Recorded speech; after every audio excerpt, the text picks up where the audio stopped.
Okay, so have you ever had that feeling, where things are just going great, finally clicking? Oh, yeah. Like you've hit your stride. Exactly. At work, maybe a personal goal, feeling good, Yeah. whatever it is.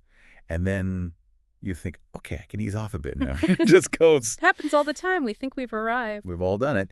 But what if that exact moment, that feeling of, I can relax, Hmm. is actually, well, the beginning of the end for that progress? That's precisely what we're digging into today. It's this idea that maybe the real work isn't just getting there, but, staying there, continuous effort. So we're looking at why stopping the fight, metaphorically speaking, means you risk losing everything you just gained. Exactly. And we've pulled from some pretty diverse places, ancient history empires, leaders like Ashoka, Genghis Khan, Mm. Shivaji, Maharaj, and then connecting that to, well, modern psychology, concepts that explain why we do this. So the mission today is basically understanding why never stop fighting for your career, your health, your goals, why that's so critical. Couldn't have put it better myself. It's about that ongoing journey. All right, let's start with a big one.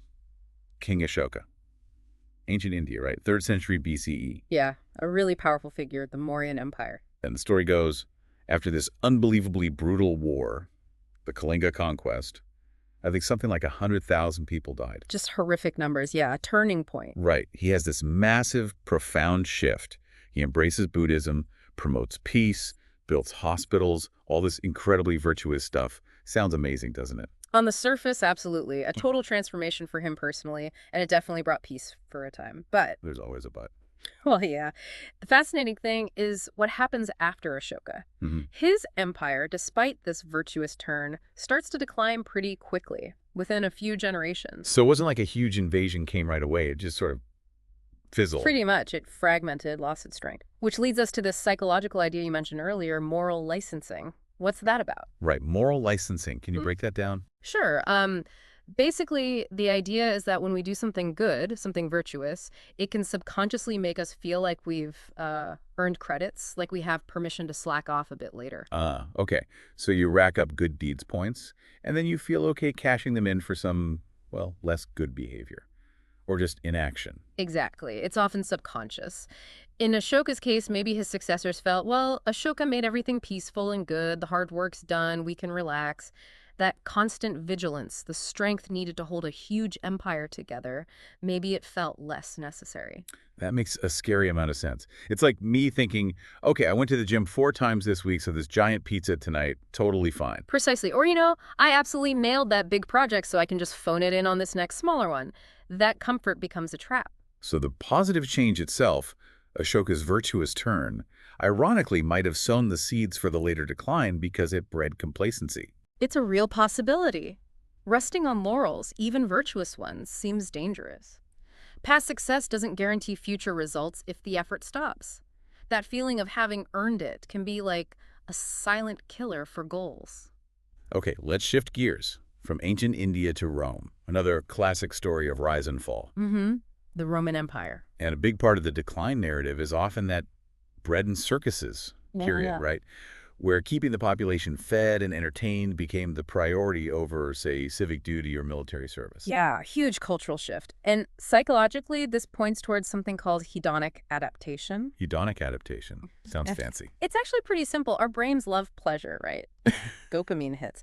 But we adapt. What felt great yesterday needs to be bigger or better today to give us the same kick. So the free food, the gladiator games, that became the baseline, the new normal.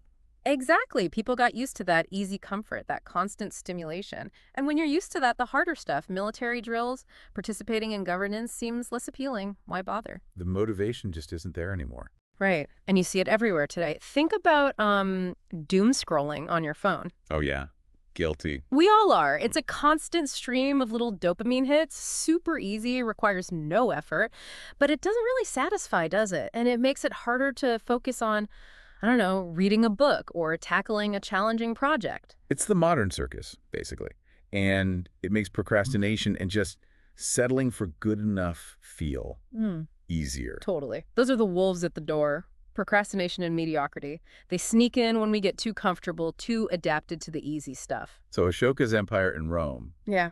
both Kind of victims of their own success, in a way, Yeah. falling into complacency. It certainly looks that way, but thankfully history also gives us examples of the opposite, people who fought that tendency, like Genghis Khan. Right. Obviously known for conquest, but you're saying it wasn't just military power. Not just that, no. His real genius, arguably, was constant adaptation. He had that saying, if you rest, you rest. I like that. If you rest, you rest. Yeah. He understood stagnation was death. His armies were always learning, changing tactics, never just sitting back and enjoying the spoils for too long, always preparing for the next thing. No resting on laurels there. Okay. And then there's Shivaji Maharaj, 17th century India, right? Yeah. Against the huge Mughal Empire. Exactly. An underdog story. He used guerrilla tactics, constantly adapting, staying one step ahead of a much larger enemy. He couldn't afford to get complacent for a second. So how do these examples tie into psychological concepts? Is there something like moral licensing or hedonic adaptation, but the positive version? Well, Shivaji really exemplifies what Nassim Taleb calls anti-fragility. Anti-fragility. It's not just being resilient or robust, meaning you withstand shocks. Anti-fragile things actually benefit from chaos, stress, and volatility. They get stronger. Like a muscle getting stronger from exercise. Precisely. Shivaji faced constant threats, impossible odds, but those challenges forced him and his kingdom to become more innovative, more effective. The pressure forged them. There's even that lab study with rats. Oh, yeah. They forced rats to swim, and the ones pushed to swim longer, near their limit, actually developed more resilience to stress later on. Stress, followed by recovery, builds strength. So challenges aren't just things to survive. They can actually make you better, which sounds a lot like grit, Angela Duckworth's work. Absolutely connects to grit. Duckworth defines it as that blend of passion and perseverance for long-term goals. Sticking with it, especially when it's hard. And it's a better predictor of success than just raw talent, right? Oh, often, yes. Her research is pretty compelling on that. But the key thing is, grit isn't fixed. It's like we said, it's a muscle. Use it or lose it. Exactly. Think back to Ashoka's descendants again. They inherited the empire, but maybe they didn't have to fight for it in the same way. So that grit muscle, it likely atrophied over generations. Okay, so it all circles back. It's not about reaching a peak and staying there. It's about the continuous climb, the constant adaptation, the grit to keep going. That seems to be the lesson. Yeah. And it applies just as much today, even if we're not running empires. How so? Give us some modern examples. Well, think about entrepreneurs. Burnout is incredibly high, right? There was a study in 2023 showing huge numbers experiencing it. Mm-hmm. But the ones who succeed long-term, they embody that adaptability, that persistence. They face constant setbacks, uncertainty, but they keep fighting, learning, pivoting. That's Shivaji-level anti-fragility sometimes. Okay, that makes sense.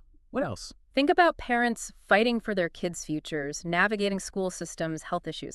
That's a different kind of battle, but it requires incredible persistence.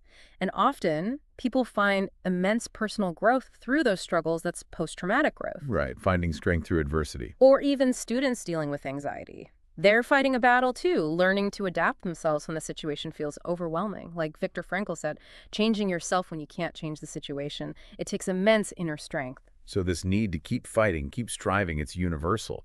And you mentioned there's even a brain chemistry angle to this, something about noradrenaline. Yeah, it's fascinating. There's a part of the brain, the locus coeruleus, that releases noradrenaline, especially when we face challenges or stress. Okay. And this chemical helps us focus, stay alert, maintain drive.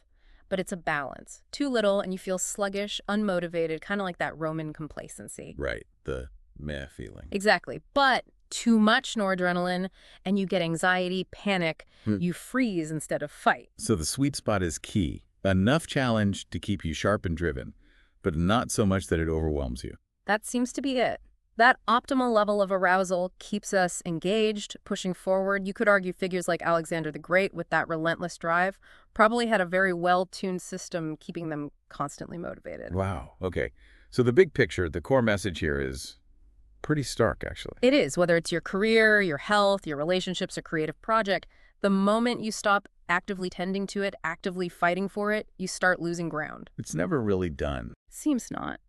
Remember Ashoka's peace leading to weakness, Rome's comfort breeding decay? But then remember Genghis Khan's adaptability, Shivaji's anti-fragility. That constant effort is protective. So maybe ask yourself, what's the kingdom you're building or protecting in your own life? What matters enough to keep fighting for? That's the real question. Your health, your dreams, your family. Whatever it is, that's your battlefield. And here's the takeaway. That struggle, that fight, it isn't just about defending territory. Often it's the very thing that lights your way forward, like fire. It's not just for burning things down, it's for illumination. Well said. So until next time, keep fighting, keep striving. Because the silence, the complacency, that's what wins if you stop. And hey, if this resonated, if you want more insights on keeping that inner fire lit and navigating challenges, definitely follow us for more deep dives like this.